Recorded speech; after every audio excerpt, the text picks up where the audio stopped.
Welcome to The Shield Within. The issues discussed on the Shield Within podcast do not reflect the opinions of any specific agency. They are the views of the host and the guest. Any persons discussed may be fictional for comedic purposes only. This podcast is rated explicit and listener discretion is advised. Listening to The Shield Within may trigger repressed or suppressed memories or experiences. Please contact a mental health professional at your earliest convenience. It's time for the chaos to cease. Time to open yourself to peace. From the hours you've put in. To the next shift you begin. From the endless pursuit of release. That finds the worst unleashed. Transform the ugly into a win. Get to know your shield within.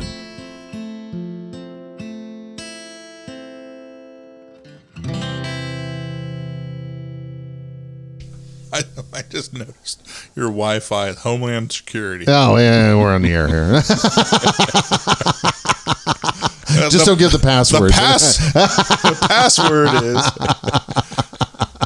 They're still not wearing pants. Welcome to The Shield Within. Good evening, Mark.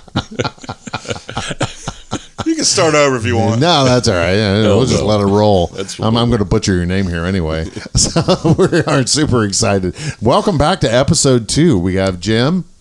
Burneka, because I have a brain worm. I can't say his fucking name. So Jim is in studio with us tonight. He's a firefighter from the... Can we say where you worked? Yeah, I don't give a shit. Dayton Fire. Mm-hmm. Yeah, I used to work at Just the Tip. So I didn't say that for a long time. I used to work at Tip State Police Department, but I say it now, so fuck him. He's an author. He's a podcaster. He's a cancer survivor, and he is also a great host or great guest. Exotic dancer. Exotic dancer as well, yeah. Yeah, he has his OnlyFans. Don't make the mistake. Those $2 bills look like 20s in the dark. They do, yeah. Jim's also, we said podcaster, right? What's your show? APS Radio on fire engineering. And I think the next show on Firefighter Nation, I believe, is going to call, they haven't told me no yet.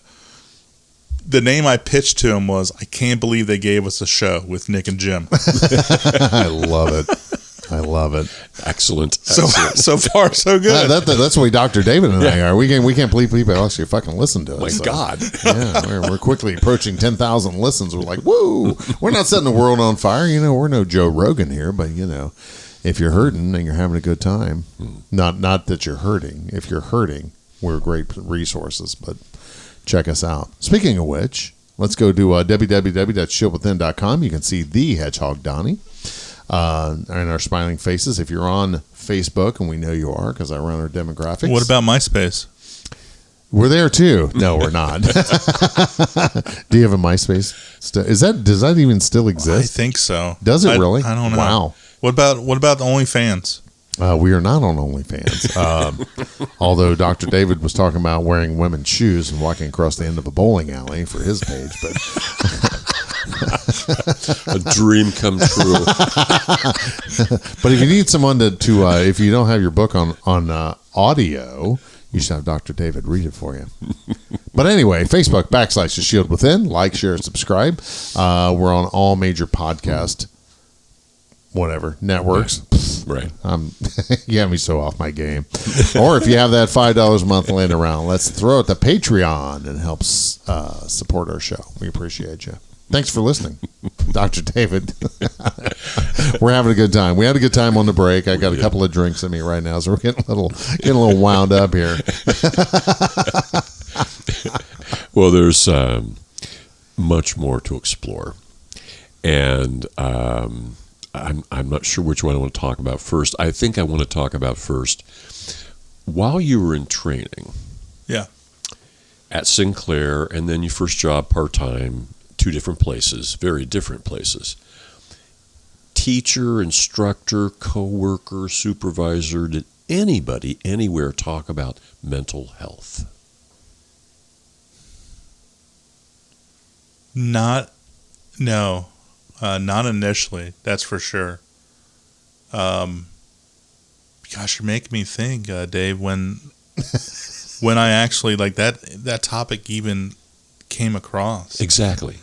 And I mean, it would have been much further down the line.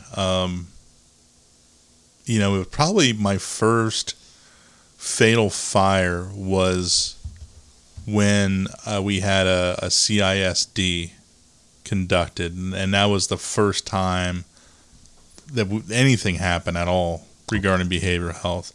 The attitude back then, and there's a little bit still left, and I know you know what I'm about to say, is the suck it up, buttercup, the don't be a pussy, and I don't know why I always give this person a southern drawl, but are you sure this job's cut out for you, kid? That was kind of the mindset for a long time. It didn't change where I was at until we started killing each other.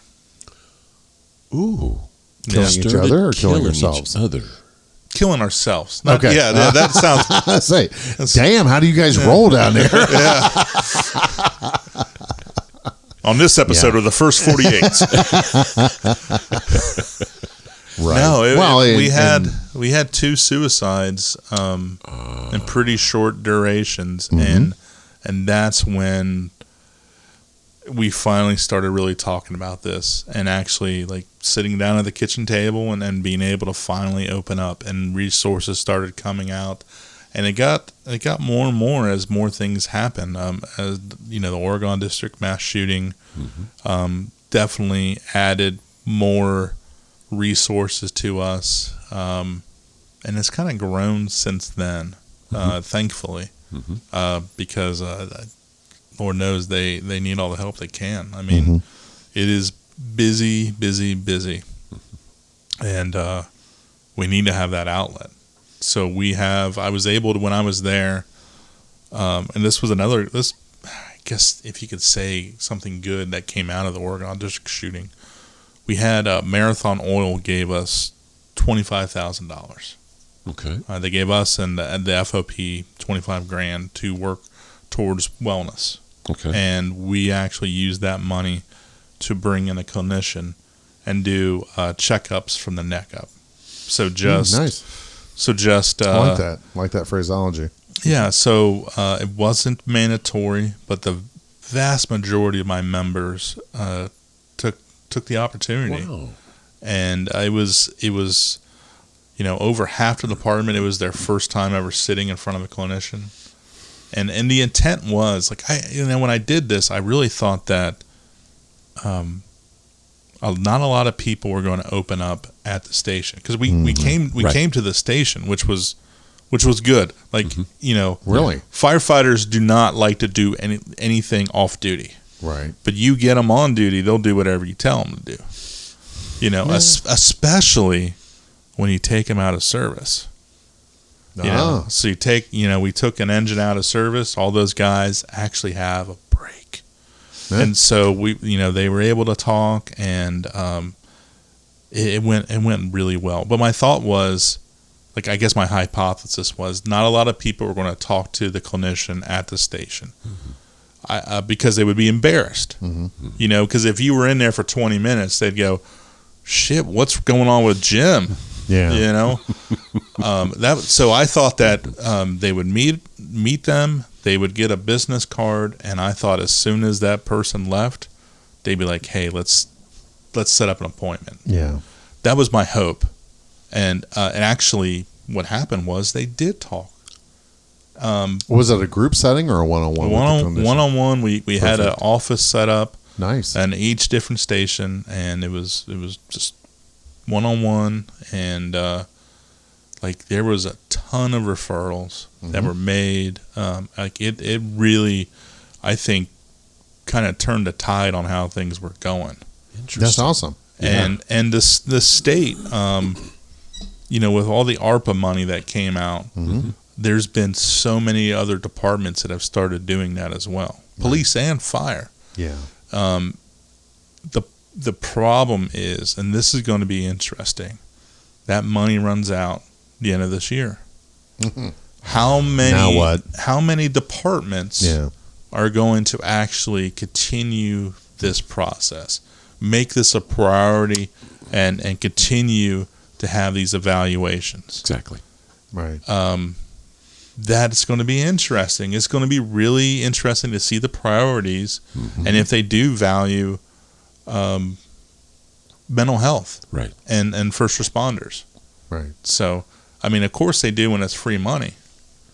but when it's their responsibility, it's a little different. The budget Right. looks a little different. That's right. And money expresses priority when it comes to these kind of things. So you're right. It's an awesome use of those funds. Now, did they learn enough from using those funds and being able to use them for the folks that are employed that they can carry it on and make sure it gets offered long term? There's no reason it can't be. Yeah. And we've been trying to preach from the very beginning. Get a therapist for your first day.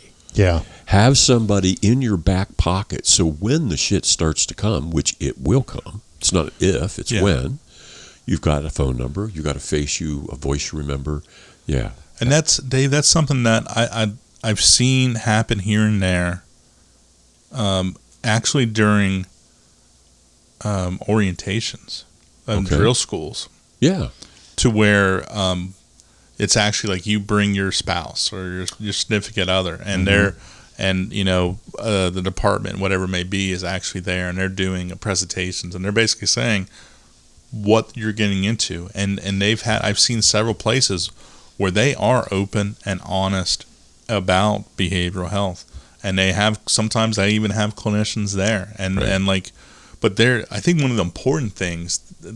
There's several things that are important when doing that. First of all, you're telling the recruits what they're getting into, but you're also telling their spouses. Right. Yes. And that is huge. Yeah. To be able to have your spouse educated in the whys and what's going on, and so that they can pick stuff up because they're going to be the ones that are around us. Yeah. Well, but they need to be the steady. The what am I trying to say? Not the steadiness. I'm trying to say the grounding. Right. They may not understand what we went through as first responders, but they understand you. And that was the fatal mistake that I made in my marriage. Was I isolated because some old fucking hat. Boy, don't tell your wife what you saw here. She won't be able to understand it. So I did a Southern drawl thing like you were talking about. I didn't know the guy worked with you too. He worked at Tip City as well. Yeah, Dayton Fire had the same asshole everywhere. But our family and our spouses need to be our grounding. Right. And for some reason, somehow down the line, we got to the attitude that we just need to be this hive, and we need to be in our own hive. Where I know in the police world, after 5 years in, I didn't have any non-cop friends. All my friends were cops, and that's all we did was talk cop shit. I came home and watched cop shows, like the First 48 and Homicide Hunter and blah blah blah blah blah. I was so immersed in it, is that all my non-cop friends, I couldn't relate to them anymore. Yeah. So I wasn't friends with them anymore. It's the same thing in the fire service. Pretty much. Yeah. So you're immersed in that. So you never get out of the blood and the gore and the fucked up shit.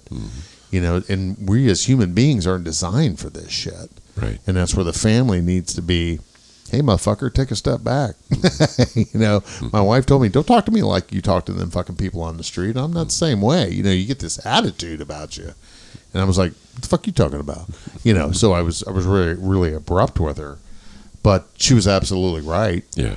We need to be able to shut the radios off and get out of that hypervigilant mode. But that's why I was surprised that you didn't have the Dr. Kevin Gilmartin Emotional Survival for Law Enforcement book. I will get it. Because needs to be up there. Yeah. He talks about the hypervigilant roller coaster. Yeah. And he talks about how when we're on duty, we have to be alert. And we got every time those tones go off, cortisol. But it doesn't go away on its own. It does go away on its own, but it takes 48 hours before it. I get the stellate ganglion block. Yeah. Thank God for the Chip Terry fund. So if you got a bunch of extra money laying around, take the $5 you're going to give to me, give to the Chip Terry fund. Give it a Joe. Yeah. Yeah. She's got her bash coming up in August. I forget the date. Yeah. But we need to be Chip there. Terry bash. Okay.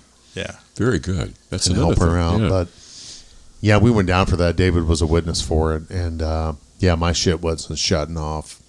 Dr. Kruger and down at great guy. Did you get it done, or you just familiar? Yeah, wasn't it wonderful? How many did you get? So I've had a couple, and I'm like one of the 20%, because they say 80% of the time it works, right? Right. I really didn't get anything. Really? Yeah, so mine was total fucking. I was 20, but I've seen. They were doing that also at the Center of Excellence when I was in Maryland. They were taking people off site to do that. And come here, let me stab your neck. Yeah. And it was. I'll do it for free. But it was, this van would pull up when they were done, and we would watch, and you would watch some of the guys and gals get out of there, and they're walking on clouds. Like they feel like the weight of the world has been lifted from them. And then you see some of the others, and they got their head down, and they're like, "This is bullshit." Wow. Because they were the 20%. 20%ers, yeah. See, mine, I got the second jab. My first jab was only good for about 4 days, and I was just right back into code red. And then after the second one was total fucking game changer. Total. Well, but I did the therapy correct, though. First time I waited like a day and a half before I got in and started my MDR therapy, so it wasn't as penetrating. So the second time around, had that scheduled, and immediately within 12 hours, I was with my therapist, and we did a 2-hour block, and I think that was it. So that's and Joe's like, hey, you can get a third, we'll authorize the third, and I'm like, I'm good. And it was a total game changer. Now, I've been off the job. I retired in April 21. I'm still dreaming cop, though.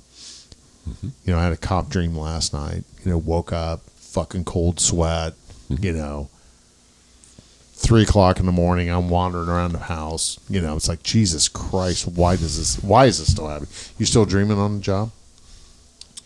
No. Good for you. It's because I'm drugging myself every night. Oh, okay. Well, see, that's what I did when I was working. Yes. I loaded up so heavy that it wasn't sleeping, it was passed out. Right. Yeah. So I wasn't resting. Right. Now I'm just 5 milligrams of melatonin, and that's all I take now. But it used to be I had a concoction to pass out with. But that's the problem now is I'm still dreaming cop. And, I don't know if that's ever going to end. It's very disturbing. Go ahead. I can go down a rabbit hole if you want. Let's do it. I mean, we could do 3 episodes. I don't care. Well, I want to go eat. Shit. So you can always come back. Exactly. Or we can be a guest on your show. So you could. So I've tried SGB. Mm-hmm. I've tried. I did ETMS. What is that? March. That's where they kind of do the brain waves. They try to restart them. Okay. They put this magnet on your head, and right. I did like 20 sessions at Wright State. It was part of a study. All right. And didn't really nothing for the SGB, nothing for the ETMS. EMDR has worked. Love EMDR. Yes. I like. Yeah. I don't know. I want to say I like it, but I mean it worked. Well. So despite all these interventions. Mm-hmm. I am still an angry dude. I am still like it's there, and it is. It comes out at just. Isn't that terrible? That's where I've been lately. So I've been like super aggressive. Go ahead. So I tell my clinician like, hey, this is like it's really bad. Okay. It's affecting home life. My parents. I mean, it's bad. I'm being an asshole. I don't want to be an asshole. Right. I really don't. Right. So my clinician's like, well, I know you clearly have PTS.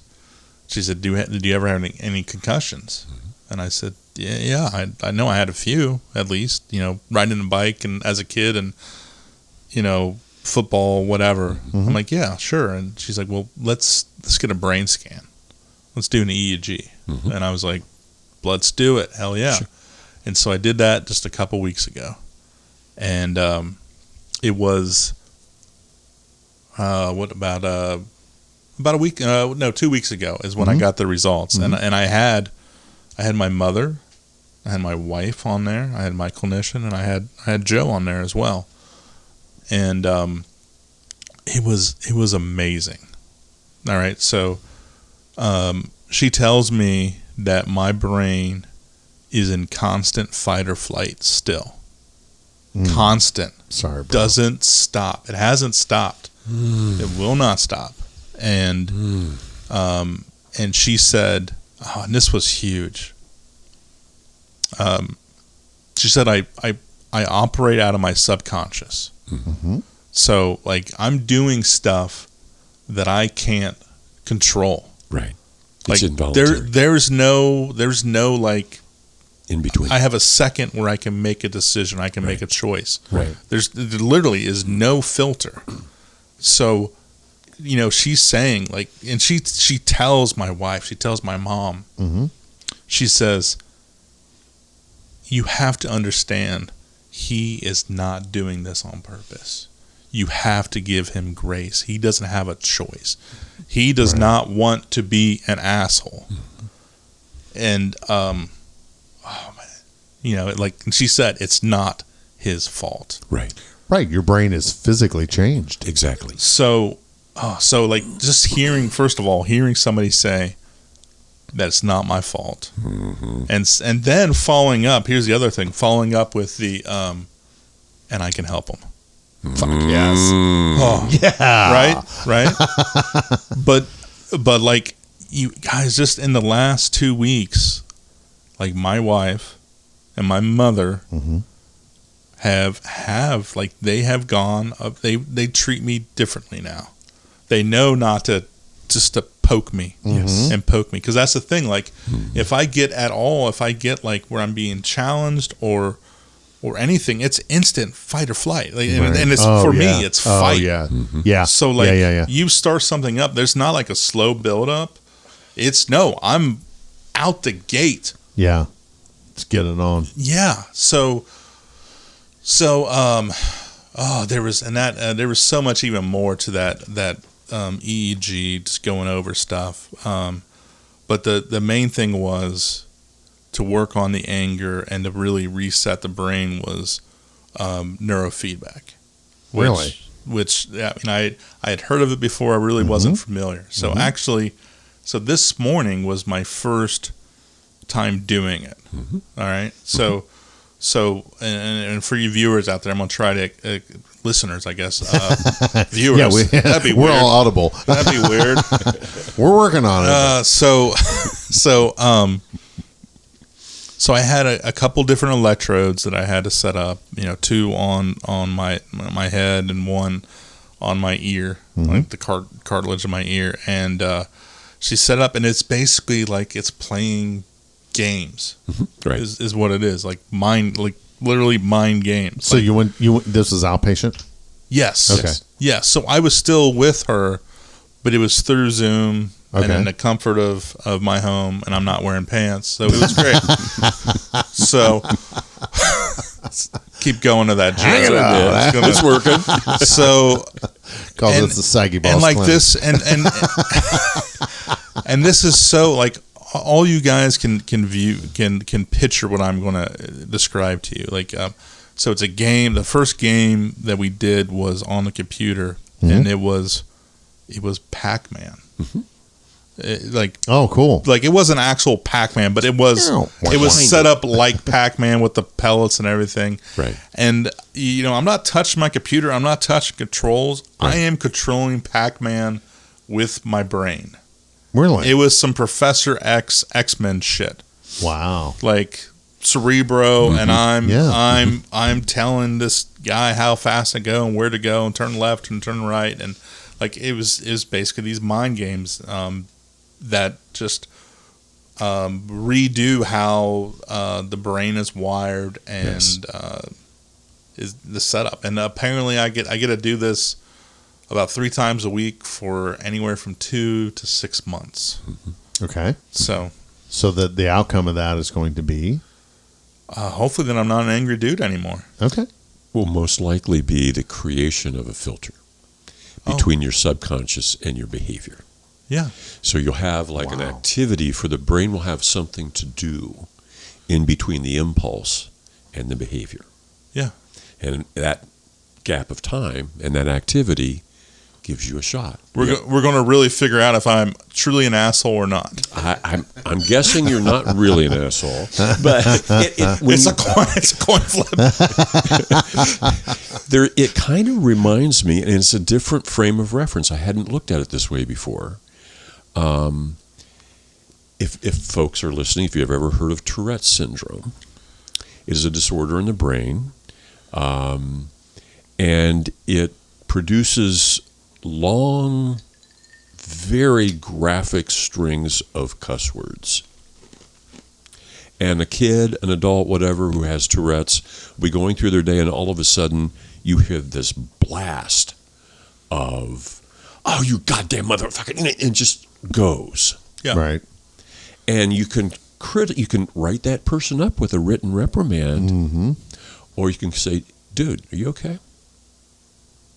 Because the guy's behavior is involuntary. He's not doing that because of nothing. It came from inside of him. So your anger, I totally love this lady. She's awesome. You're acting out of your subconscious. Yeah. And therefore you can't, your consciousness is 1% of all brain activity.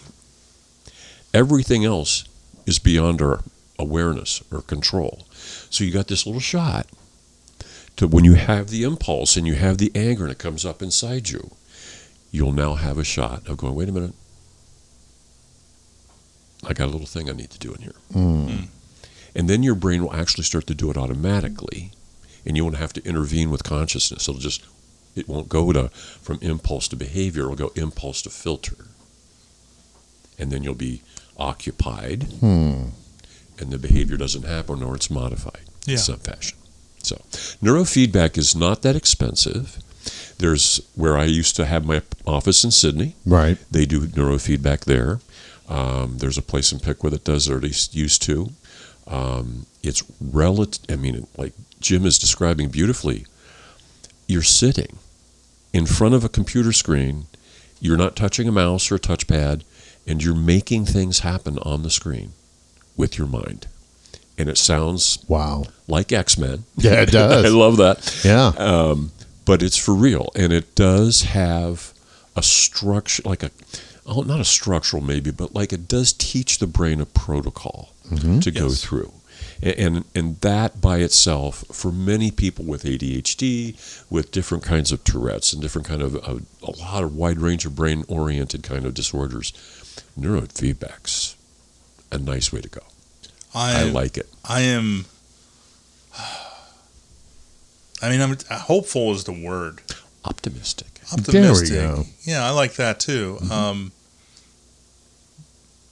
She was able to pick out so much stuff from that EEG that I gotta have faith in her that she can also reprogram it and fix it. Right. Like that's where I'm at right now. But I've tried Mark, just like you, I've tried so much shit. Yeah. Yes.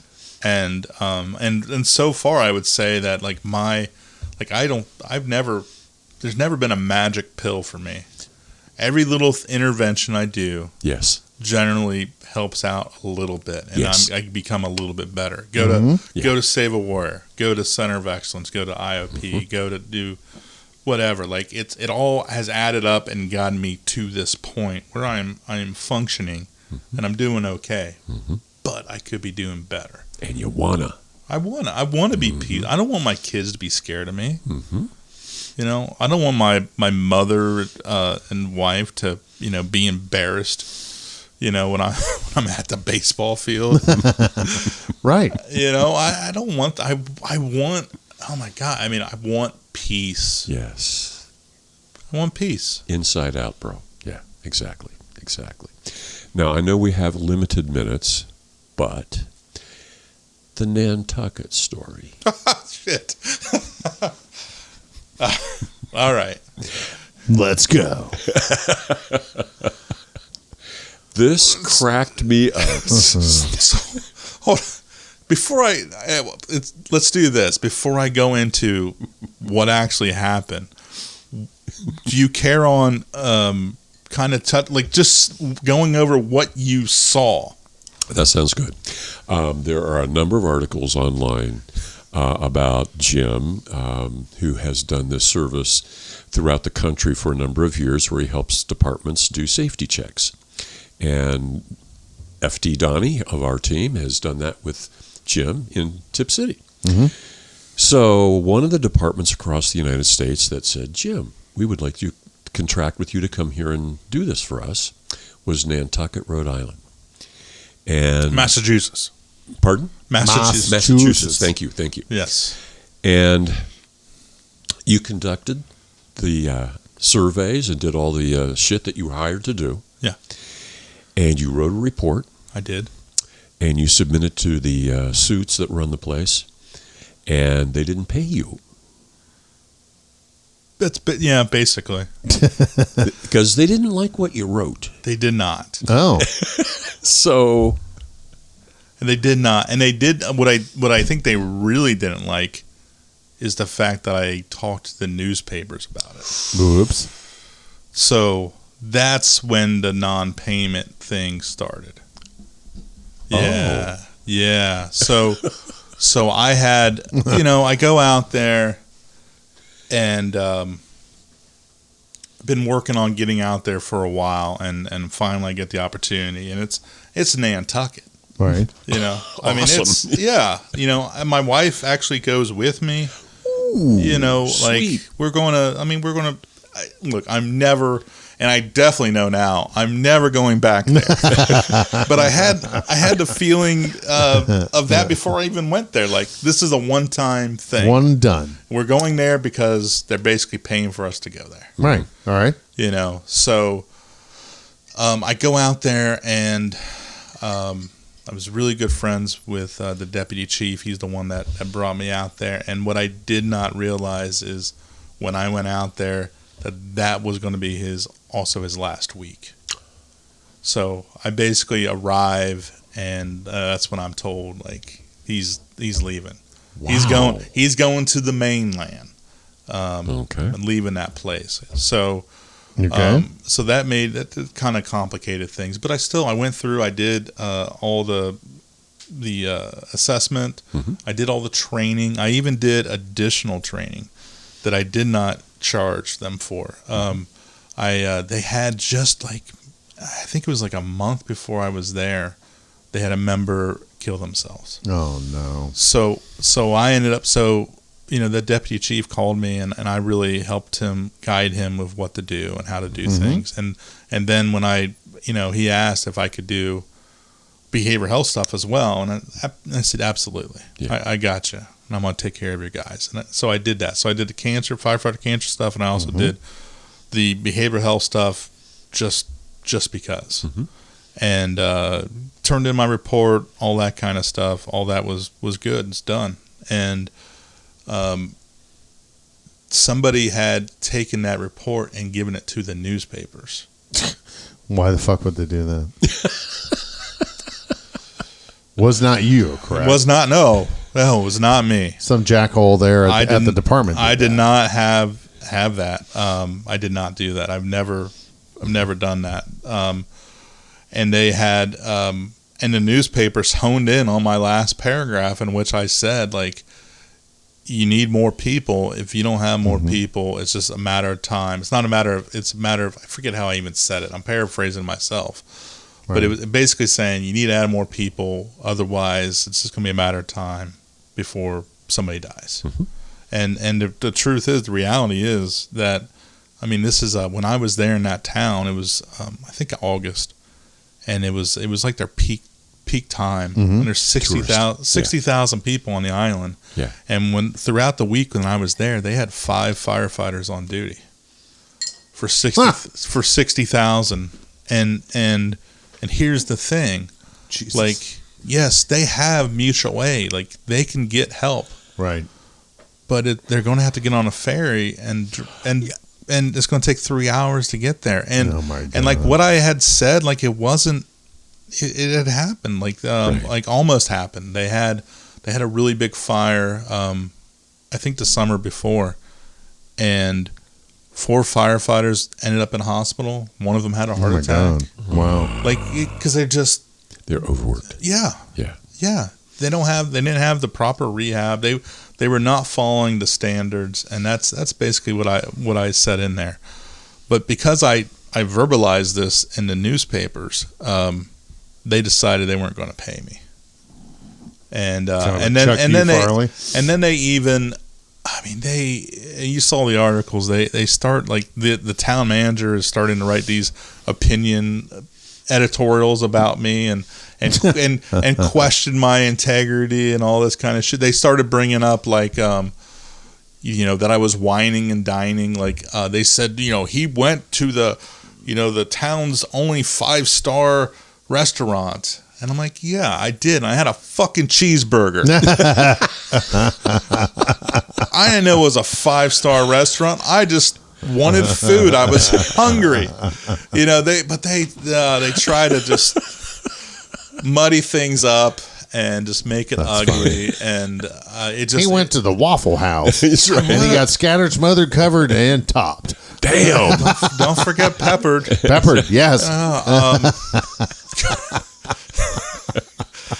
It drug on, and they finally did end up paying me. But one of the funnest things that I did out of all that is it's probably one of the most passive aggressive things that I've done, and I wish there was video of this happening.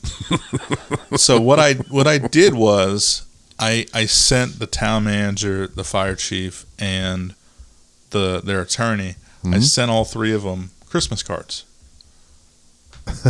Just Christmas cards. And they were the nice Christmas. They were the ones that pop up and had designs. Like, one was Frosty the Snowman, one was Santa in a hammock on a beach, and so were they glitter bombs with the music that plays over and over? But that's you would think that's what I would do. Yeah, right. That's what they think I would do as well, and I did not do that. Oh. Instead, reverse psychology. Yeah. So instead, I wrote, and this I basically wrote the same thing for all 3 of them, and it was something along the lines of, I hope you have an amazing Christmas and a joyous New Year. God bless Jim Burneka. Like, and that's it. There was no go fuck yourself. Lick my balls. Nothing. Like, I'm going to kill them with kindness. Right. And so Good for you. In my head, I just picture, like, them opening up this card, and it doesn't say who it's from initially. Like, they open up the card, they see this cool card, and they're like, oh man, this is awesome. And it's typed out, joyous Christmas, God bless, blah, blah, blah. And they see it's from me, and I just imagine they're like, motherfucker. and somebody goes like, what's wrong? And they go, that son of a bitch. And they're like, he's so who? fucking nice. And they're like, that consultant guy. And they're like, what did he do? He sent me a Christmas card. What did he say? Merry Christmas. Merry Christmas. Happy New Year. God bless. I pictured, like, that happening with all 3 of them. Like, exactly. And then calling each other all pissed off. And it's like, all I did was give them a Christmas card. And then they go home and tell their wives. Right. And they're like, wait a minute. You're upset because he said what?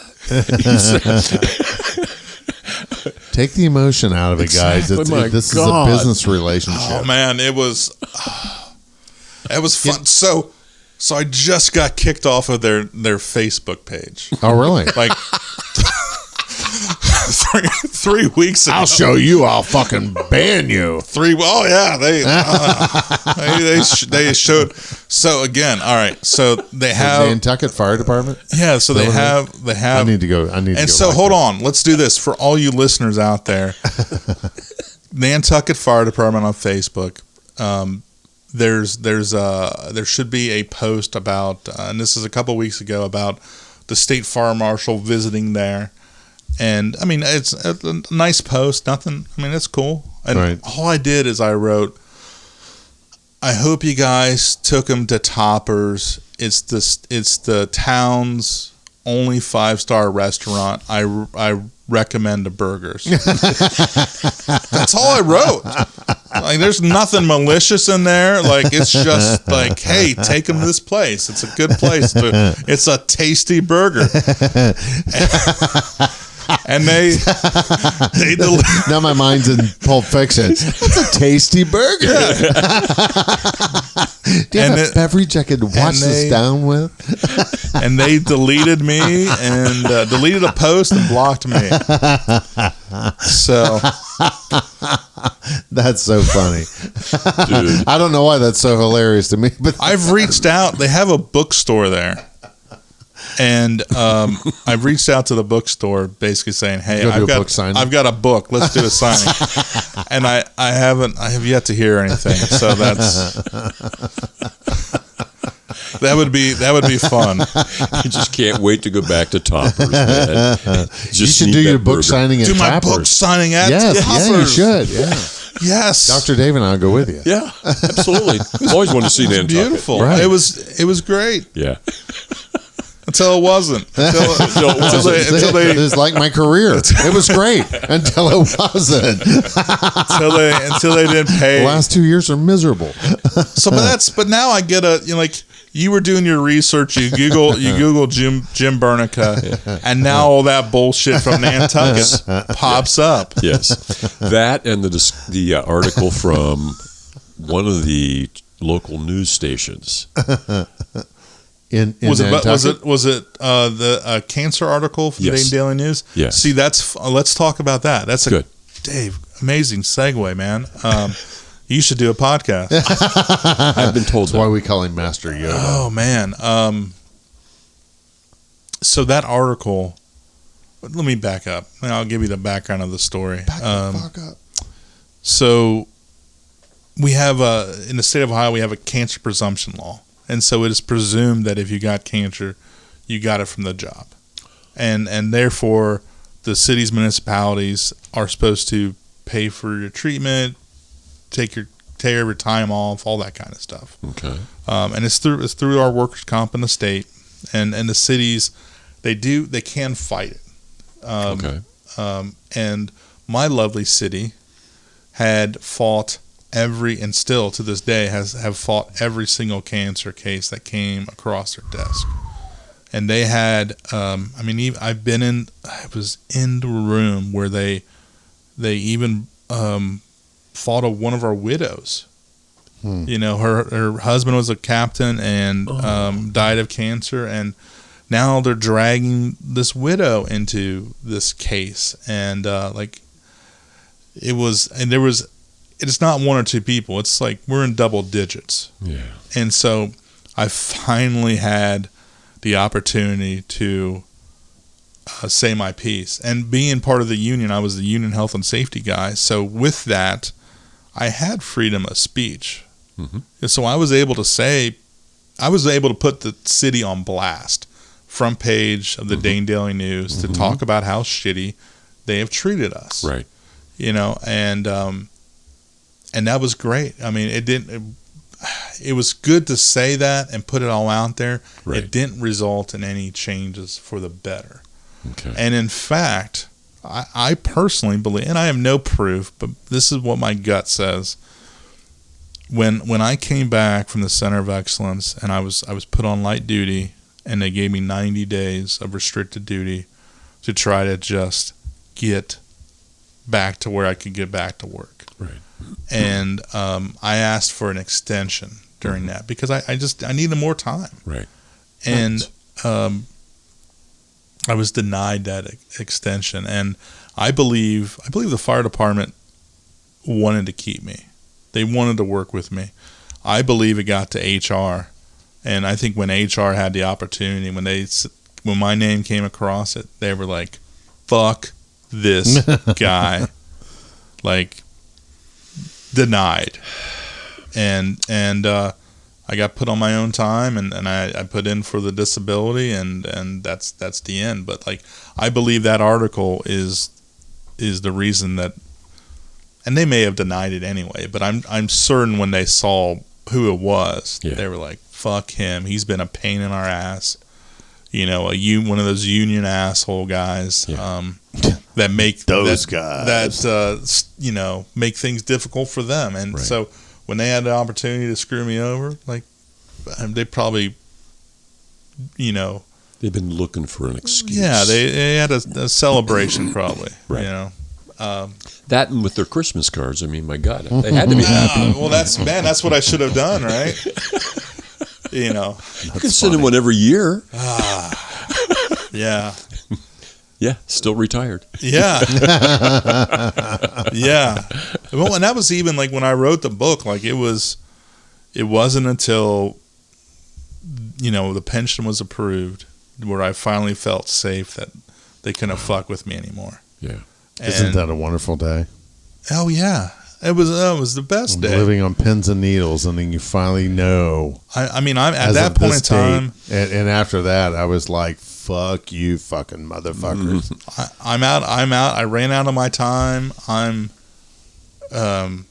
mean, it was pretty desperate. That period sucked, and then that came through, and it was like, and then you realize, okay, like I'm gonna be all right. My family's gonna be all right. I have security. We're gonna be taken care of. Like this is going to work out. Right. You know, so at any time, and I really don't know that backstory, Jim, at any time, did they try to fuck with your pension to get you denied it? See, that's what happened to me. They tried to get me to lose my pension. No. Yeah. No. In my story, they tried to charge me with a felony, so I would have lost my pension. I kept my mouth shut. I really didn't talk about what had happened. And it was really out of fear. It was out of fear of retribution because at that point in time, I'd already been threatened. And I really, and I was not of sound mind anyway, but like I truly was fearful that they would fuck with me. And it wasn't until everything went through where I finally was like, oh, okay, I can finally talk about this stuff. And then not just talk about it, but put it on paper and let everybody know the shit I went through. And I don't want to, again, like I made peace with those guys, and I hope that if the opportunity arises that they would handle things differently. I mean, I really do hope that. But like I thought it was important for my guys and gals that were there to know. And you know, I didn't put names in there, but like, you know, they should know of what happened, what transpired, and so that they're aware and it doesn't happen again. Right. You know, that's the thing. I'm gone, but those people are still there, and they matter. Yeah. Absolutely. Yeah. Yeah, and it's so. I mean, that's the other part. I mean, my job at the end was literally to take care of the Dayton firefighters. Like I was the wellness. They created a position just for me. Brand new 40-hour position, and my role was to take care of them. And large. Like my first 20 years of my career there, I mean, I was okay. I was an okay firefighter. I was okay medic. What I was meant to do was that job. And I was good at it, and it got taken away, and it's dissipated, but it really ate at me for a long time, because like when they removed me, when all this stuff happened, all it did is hurt the other members. Right. Yeah. And that doesn't matter to them. Yeah. It was very short-sighted, yes. and the reality is I would love to still be in that position. And I would have been in there until, you know, they kicked me out of the drop. And then I would try to get rehired. I liked it. I was good at it. And my God, they need it. Yes. They need somebody. They need help. Like they are just mentally, physically abused. And I mean, they need interventions. They need people to fight for them. And I felt like I was that guy. And now I just, I still can fight. I can still do things, but it's different now. Right. And it's also, and this is not to belittle them, but like, I'm bigger than the Dayton Fire Department. Yeah. They're going to fucking quote that and put that out there. And what I mean by that is I can help on a much larger scale now. Right. Exactly. Where before I was really, I was focused on them. Like when I was doing that position, I stopped doing the consulting stuff. I was just focused on Dayton, and there was plenty to be focused on. Plenty. And now I just get to do things a little bit differently, but I still get to do them. Right, exactly. You talked earlier about retirement and losing your sense of purpose, and there's only so many golfing days or fishing days or whatever else. Like, right. And that's me. I'm a frisbee golf guy, but oh yeah, you and Coach. I can still do stuff, still have a purpose, still have meaning, still make a difference, and it's actually on my terms. Exactly. Now I'm in control of that. Right. I could say yes, I could say no. I don't say no enough. I really don't. Well, but we're not no people.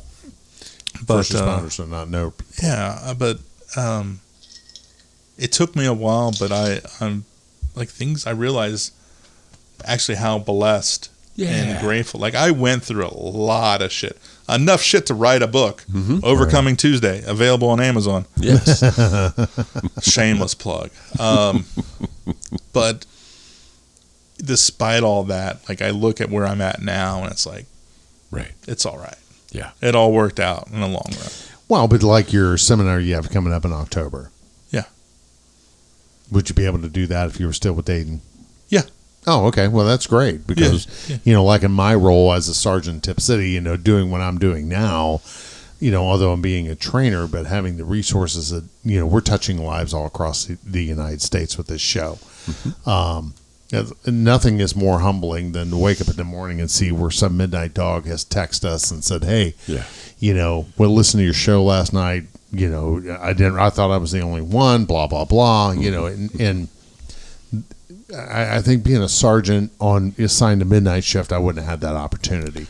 The Shield Within would not have be here if it wasn't for the trauma that they put me through. So I thought that the conference was kind of in a way an extension of what I was doing. Yes. And because I also I thought it had absolute value to whoever attended, but I really wanted my guys and gals to attend it. Right. And not just attend it, but also realize that I'm bringing in all these subject matter experts from all over the place.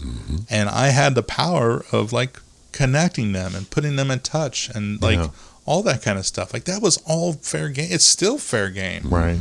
Like, I've had, it depends on the years and on the manning, on how many people get to come from Dayton or not. But they're always welcome, right. and it's, I think it's cool that we do bring all these people that really have no business coming to Beaver Creek, Ohio. Exotic, and it's because again, all these other places like are exotic. Yes, and this place is not, especially in October. It's actually nice in October. I think. Yeah, it's not bad. Light jacket. Right. You guys would have to wear pants for once. I'm shorts all the way, man. Shorts all the way. But yeah, so. exoticbeavercreek.com for that. And it's not a porn site. But it's meant to sound like one. Yeah. So your book is, what is it again? You got your hat on top of it. I can't read it from here. Overcoming Tuesday. Overcoming Tuesday. What other socials would you like to plug?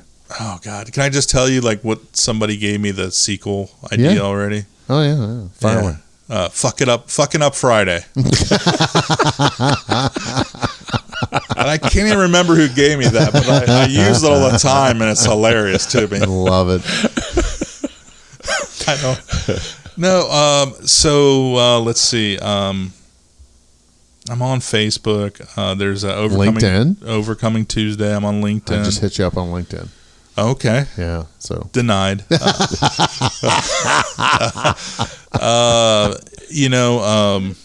There's overcomingtuesday.com. I actually bought that. There's some stuff on there. The 25 Live is where my library of podcasts exists, and there is 100-something shows, all good stuff. I mean, so much good. I mean, talking about sleep or fitness. I mean, just everything is on there. Cancer, behavioral health. I mean, I've been blessed to just be able to talk to so many different individuals that really know and live this stuff. So nice. It's been great. So that's what a lot of times what happens is I talk to them on the podcast, or they come to the show, and then it goes vice versa. Okay. You know, like I have them on the show afterwards, or I have them on the show first, and then bring them out to the show. You know, so it's been awesome. So yeah, I mean that's pretty much it. I mean, awesome. MySpace. adult friend finder, OnlyFans. Yeah. These. Yeah, you ought to wear like slippers or culottes and do your thing there on the end of the bowling alley. I thought I've gotten a lot of. You should be like Big Earn McCracken, man. They like me crushing the grapes, like a Lucy or right. Or I put the hospital slipper socks on and then do karate in the garage. I love it. Well, dude, thank you. This has been a fun time with you, man. Wow. Yeah, we'll have to have you back. Exactly. Or we need to come down to the show. Whatever. You're always welcome back here at the Shield Within. This was fun. I would love to do this stuff again. Beautiful. It's beautiful. Great. You guys are super casual, like walking the door, good to go. Yeah. We're in our third season. I can't believe that we're 3 years into this. Yeah. And from where we started out, and a lot of it is recovery, and I tell people I used to drive around my city when I worked. Now I physically drive around to keep them going in the city. But you too? Yeah. I avoid Tip City at all costs. It's so, I don't know, heartbreaking, because I would have laid my life down in a minute for these people, and right now it's in the way I was thrown out. Yeah. And when most cops, they're given a nice retirement. They gave me my gun and my retirement ID and an old evidence bag by the pain in the ass that I had to manage. He gave it to me. The then deputy chief, now chief's like, "Oh, what time you gonna be here?" So we'll be sure we're here. I'll be there at 11 o'clock sharp. And they both left. That sounds about right. Yeah, it's kind of like I gave 20 years of my life to this place. Did you have? Let me ask you this, and I'm sorry. No, that's all right. Go, bro. Go. Did you have a retirement party? No. Well, I did. Two of my officers said, "Hey, Sarge, you really, we want to do something for you."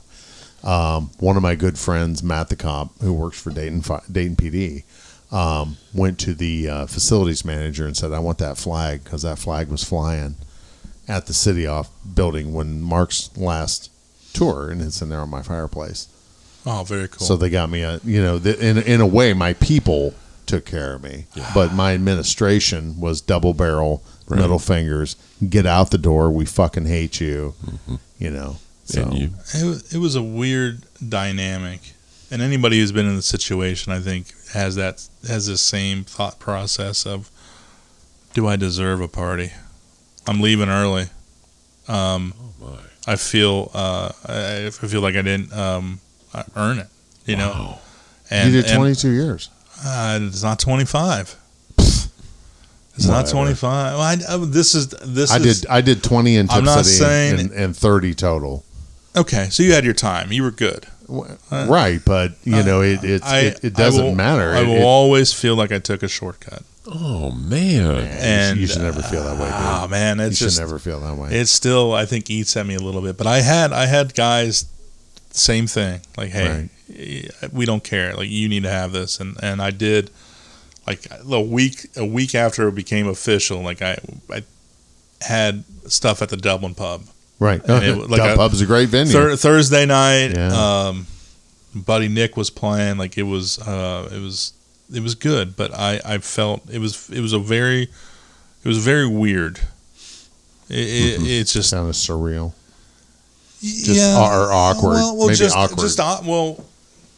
First of all, I will say it was good to see the people that did show up. Mm-hmm. Because it was like, oh wow, people do give a shit about me. Yeah. Because I mean, you can kind of question, like, do people really? Because I've been so aloof at that point. I've been gone. I've been hidden. Right. Like I just didn't know, Yeah. and so it was good to see the support that I got for that. But it felt weird. Yeah. Oh, I get it. I didn't earn it. Say that again. I did not earn it. I mean, man, that's unfortunate. That it's hard to count up the blessings. That's the mentality, though. I know. I mean, I know. You're 25, and anybody who didn't do that is lesser than is kind of. And I'm not saying that's right, but that's that mentality, and it's probably the same mentality that this says the whole "suck it up, Buttercup, don't be a pussy." Right, you know, exactly. You know. Well, and like in the police service, if you got your regular retirement, and you took a medical. You hear the guy say, "We took a medical." Yeah. Like it's less than. Exactly. It's like, wait a minute, you have your retirement. Right. You've made it to retirement. You've so something's happened to you. You've achieved. Yeah, and it's like we talk about with mental health. If I got fucking shot and I'm paralyzed and I'm in a wheelchair, but I was like, oh man, he did such a good job, but the job fucked up my brain. Mm-hmm. Well, yeah, you just took a mental. Like it's less than. It's like, fuck you, dude. Yeah. There's no celebration there. There's no, you're going to recover from this. They don't realize in their position what their future is. Right. Okay. Some of them better hope to God they get a medical. How many of them end up with 3 or 4 families, and they have to work because they have to get that overtime to meet their bills or to meet their lifestyle, or worse yet, they make it to their 25 or they get in drop and they stay there 33. And, one of our friends there from Dayton Police, I'm not going to say his name, but fuck, he was dead in 6 months. Yeah. You worked 33 fucking years and you enjoyed 6 fucking months of your life? Yeah. No. That drop dead program. Yes. Yeah, exactly. That's exactly what it is. I had a guy tell me probably 4 years before I left, was like, dude, don't get in drop. Don't stay for the money. It ain't worth it.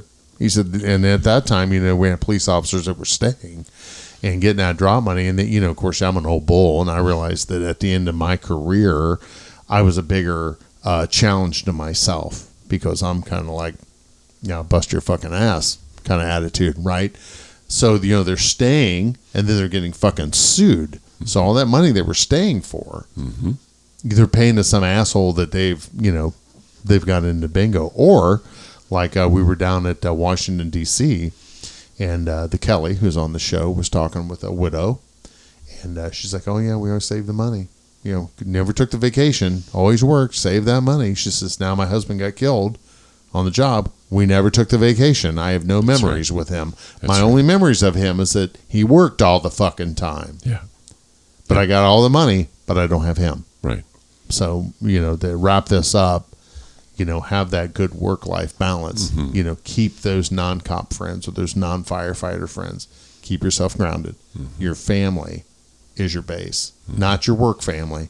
Because I can tell you right now, you walk in the Tip State Police Department and say my name, watch them recoil. It's just like taking your hand out of a bucket of water.